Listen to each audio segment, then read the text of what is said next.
আসসালামু আলাইকুম সুপ্রিয় দর্শকবৃন্দরা, আজকে আমরা চলে এসেছি বাঁশ ঝোপে বাঁশ কাটতে। আপনারা দেখতেই পাচ্ছেন এটি একটি বাঁশ ঝোপ। আপনারা নিশ্চয়ই অবগত আছেন যে আমাদের নার্সারি আছে।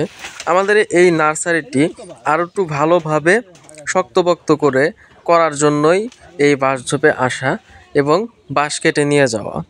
আপনারা এই ভিডিওতে দেখতে পারবেন কিভাবে একটি পরিপূর্ণ নার্সারির আমরা কাজ করি।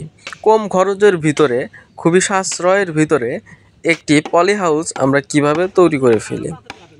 আপনারা দেখতে পাচ্ছেন আমার বাবা বাঁশ কাটছেন। বাঁশ কাটা খুবই কঠিন একটি ঝামেলার কাজ, এটি অনেক রিস্কি। আপনারা দেখতে পাচ্ছেন আমরা বাঁশ কেটে সেই বাঁশগুলো নিয়ে যাওয়ার ব্যবস্থা করছি।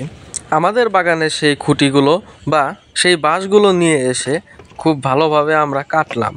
কেটে নেওয়ার পর আমরা একটির পর একটি মাটিতে প্রতিস্থাপন করে দিলাম। আপনারা দেখতেই পাচ্ছেন আমাদের এক পাশে কিন্তু বাউন্ডারি নেট আছে, আর ওপর পাশে যদি আমরা আর একটি যদি নেট দিয়ে দিই এবং উপরে এরকম মোটা কাপড় দিয়ে যদি আমরা ঢেকে দিই, তাহলে এটি একটি পলি হাউসের মতো কাজ করবে।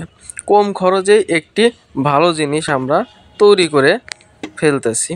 আপনারা দেখতেই পাচ্ছেন এই জিনিসটি তৈরি করার জন্য আমরা কোনো লেবার বা কোনো কাউকে আমরা নিইনি, আমরা নিজেরাই এই কাজটি করছি।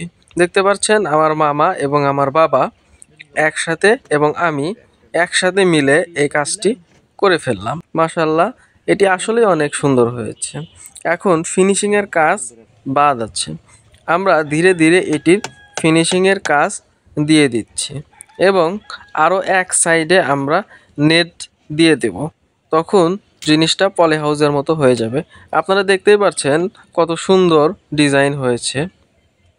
আসলে এই গরমে কাজ করা খুব কঠিন, তাও আমরা নিজেরাই এই কাজটি করে শেষ করে ফেললাম।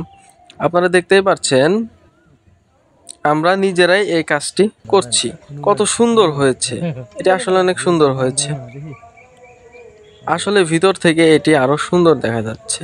পরবর্তীতে আমরা যখন এই জঙ্গলগুলো পরিষ্কার করব, আসলে এখানে অনেক চারা ছিল, চারাগুলো সেল হয়েছে, আরো চারা সেল হবে। এই জঙ্গলগুলো পরিষ্কার করে আবারও এখানে চারা বসানো হবে।